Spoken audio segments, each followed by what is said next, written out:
The Galactic Empire had conquered 1,000 worlds. Its fleets were feared, its armies unstoppable, and its queen was known as the strongest ruler alive. She was not just a leader, she was a warrior queen. Wrapped in living armor forged from ancient alien technology, that armor had never failed her. Until one silent day, it stopped responding. The queen stood inside the royal chamber, surrounded by generals and priests. Her armor was dull, cracked, and lifeless. No command worked, no ritual answered, and fear spread quietly through the empire. The armor was sacred. Only royal blood could touch it. Only chosen masters could repair it, and all of them were dead. That was when the empire did something unthinkable. They summoned a human. The human's name was Elias Ward. He was not a soldier, not a noble, not a hero. He was just an engineer, a quiet human who fixed broken machines on the edge of known space. To the Empire, humans were weak, short-lived, fragile, and replaceable. They were useful tools, nothing more. Elias did not know why he was called. He was taken from his workshop, placed on a royal transport, and flown into the heart of alien power. No one explained anything to him. No one showed respect. When Elias entered the royal chamber, the air felt heavy. Alien eyes watched him from every side. Some were angry, some were afraid. Most were insulted that a human was even allowed to stand there. The queen did not look at him at first. She stood tall, wounded pride hidden behind cold silence. Her armor hung around her like a dead shell. Elias looked at the armor, not with fear, not with worship, but with focus. He stepped closer. Guards tensed, weapons raised, priests began shouting warnings. "Do not touch it," they demanded. "Human hands will curse it." But Elias did not listen. He knelt beside the armor and studied the damage. Cracks along the energy lines, burned control nodes, a system that had been pushed beyond limits. "It's not dead," Elias said quietly. "It's broken." The chamber fell silent. No one had ever spoken that way about the queen's armor. The queen finally turned to him, her eyes sharp, dangerous, curious. "You have one chance, human," she said. "If you fail, you will not leave this room." Elias nodded. He was used to broken things. He had lived his life fixing what others gave up on. He placed his hands on the armor, the moment his skin touched it. The chamber shook, lights flared, energy surged. Ancient symbols ignited across the armor's surface. Not red, not gold, but white, the priest screamed. The generals stepped back in fear. The armor responded. It did not attack. It did not reject him. It awakened. Elias did not understand what was happening. He only knew the system had recognized him, accepted his input, linked to his presence. The queen staggered as the armor wrapped around her again. Stronger than before, brighter than ever, the chamber erupted into chaos. Alarms sounded. Ancient protocols activated. Words long forgotten appeared in the air. The Empire's oldest law had awakened. "The binder has been chosen." Elias stepped back. Confused. "I just fixed the damage," he said. "I didn't do anything else." No one listened. Eyes were locked on him now, not with hatred, but fear. The queen stared at him in silence, her armor pulsing in rhythm with his heartbeat. Far away, across the empire, whispers began to spread. A human had touched the queen's armor. A human had been accepted by it. And according to the empire's oldest belief, the one who binds the queen's armor binds their fate to hers. Elias Ward had arrived as a repairman. But the galaxy was already giving him a new name, the Queen's Groom. The royal chamber did not calm down after the armor awakened. Instead, the fear only grew stronger. Priests rushed to ancient consoles. Generals shouted orders. Guards formed a wall between the queen and the human engineer. Elias stood still, hands raised slightly. He did not understand why everyone looked at him as if he had committed a crime. "I only repaired it," he said again. "That system was damaged." No one answered him. Above the chamber, glowing symbols continued to float in the air. Old words from a forgotten age, words that had not been seen for centuries. The queen slowly stepped forward. Her armor moved perfectly with her body now. Smooth, powerful, alive, she looked down at Elias. Her expression was not anger, not gratitude either. It was something else. Confusion mixed with caution. "Explain," she said. Her voice was calm. But the room obeyed instantly. The priests turned toward her, their faces pale. "This is forbidden knowledge, Your Majesty," one said. "The ancient laws were never meant to awaken again." Another priest stepped forward. Shaking, "The armor has bound itself. It has chosen." Elias frowned. "Chosen for what?" he asked. "I didn't sign anything." Some of the generals growled at the joke. Others looked uneasy. The oldest priest raised his staff. "The living armor is not just a weapon," he said. "It is a symbol of rule. It responds only to the one bound to the queen's fate." Silence fell again. The queen narrowed her eyes. "You are saying this human is bound to me," she said. "By accident," the priest swallowed. "There are no accidents in the old laws." Elias shook his head. "This is wrong," he said. "I am not royal. I am not even important." The queen studied him closely now. He showed no hunger for power, no fear of her presence, only concern. Before she could speak again, alarms echoed through the palace. Screens activated across the chamber. Messages spreading faster than light. The Empire was already reacting. Across distant worlds, nobles whispered. Military leaders argued. Enemies listened closely. The rumor spread like fire. A human had activated the queen's armor. A human had been accepted by it. To the Empire, this meant only one thing: the Groom protocol. Elias was escorted out of the chamber under heavy guard. Not as a prisoner, but not as a guest either. He was placed in a high-security royal wing. Guards outside every door, cameras watching his every movement. Elias sat alone on the edge of the bed, rubbing his hands, trying to understand how fixing one machine had changed his life. "I just wanted to go home," he whispered. Hours later, the queen entered the room alone. No guards, no priests. She stood across from him, arms crossed. "You caused chaos," she said. Elias sighed. "I didn't mean to. If you want, I can leave." She studied him again. "Leaving may not be possible," she replied. "The Empire will not allow it." "Why?" Elias asked. "I am nothing to them." The queen turned toward the window, looking out at the endless stars. "To them," she said, "you are everything."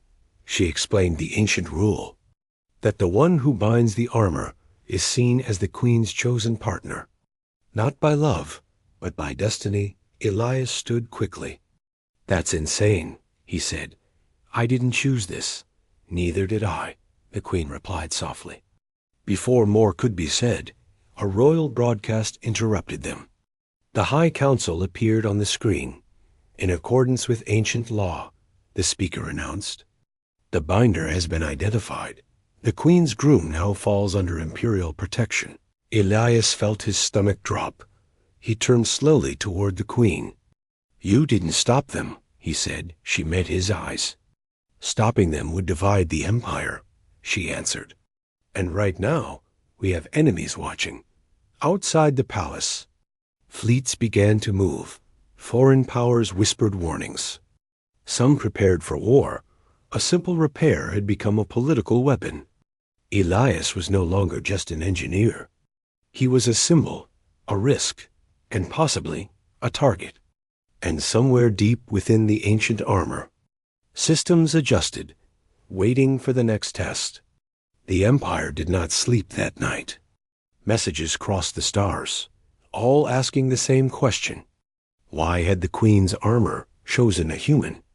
Inside the palace, Elias stood alone again.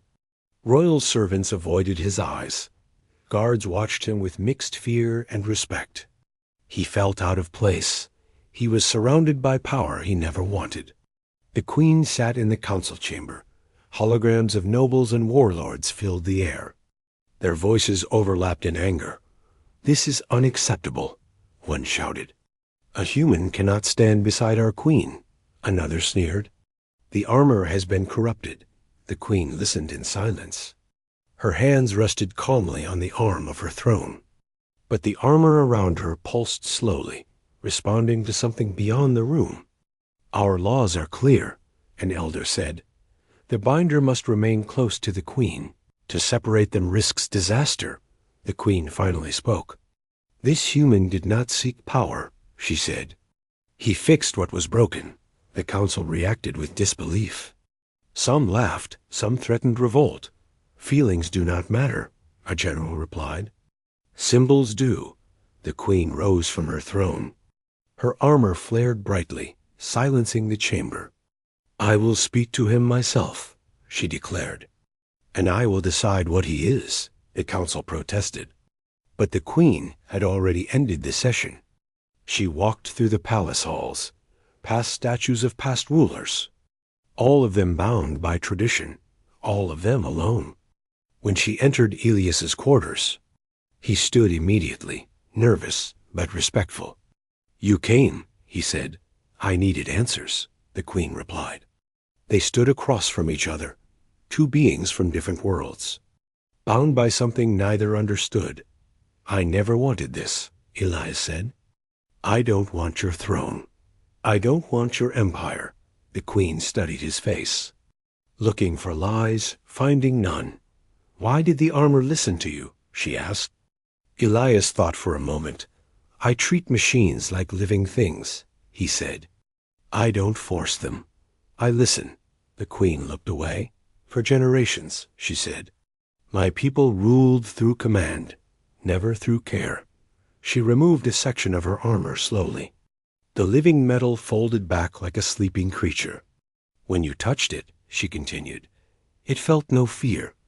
For the first time." Elias stepped closer without thinking, then stopped, waiting for permission. She nodded slightly. He adjusted a small energy node. Carefully, gently, the armor glowed again. Stable, calm. At that moment, alarms sounded through the palace. Red lights flashed. An officer's voice echoed. Unknown fleets detected at the outer edge.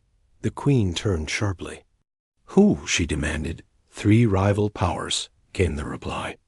"They believe the empire is weak." The queen looked back at Elias, her expression hardening. "They will test us," she said. Elias swallowed. "I can help," he said. The queen hesitated, not because she doubted him, but because the empire was watching. "Stand with me," she said finally. "Not as a groom, but as who you truly are," Elias nodded. "I only know how to fix things," he said, outside. The stars darkened as enemy fleets advanced. Inside the palace, ancient systems awakened. The armor adjusted itself again, preparing for war. And for the first time in centuries, the queen did not feel alone. The first enemy fleet crossed the empire's border at dawn. Thousands of ships moved in perfect formation, their weapons charged, their commanders confident. They believed the rumors that the queen was distracted, that her power was unstable, that a human weakness had entered the throne. Inside the capital, alarms echoed through every level. Citizens hid, soldiers mobilized, and the palace transformed into a war command center. The queen stood at the center of it all, her armor fully awakened, radiating controlled power. Elias stood beside her, surrounded by officers who still did not trust him. "You should be moved to safety," one general said. "You are a priority target." Elias shook his head. "If the armor fails," he said. "She falls." The queen glanced at him, then nodded once. The first wave of enemy fire struck the outer defense grid. Explosions lit the stars. Energy shields screened under pressure. Armor synchronization dropping, an officer reported. Elias looked at the data stream, lines of alien code mixed with living signals. He frowned. They are overloading it, he said. They think it works like a weapon. The Queen clenched her fists. They do not understand it, she said. Elias stepped closer to the armor interface. Hands moving fast, adjusting flow limits, redirecting excess energy. Trust me, he said quietly. The armor responded, stabilizing. Growing stronger instead of breaking, enemy ships began to fall. Not from raw force, but from precision. The Queen moved onto the battlefield, her presence alone shifting the tide. Every strike calculated, every movement perfect. The enemies focused on her, believing that breaking the Queen would break the Empire. They were wrong. A massive blast hit the Queen's flank. Her armor flickered. She staggered. Gasps filled the command deck. Elias ran forward without thinking, ignoring shouted warnings. He placed his hand against the damaged section. "Hold together," he whispered. The armor surged back to life, stronger than before. The Queen turned toward him, shock flashing across her face. "You should not be here," she said. Elias met her gaze. "If you fall," he replied. "This war ends." The second enemy fleet arrived. Then the third. But something had changed.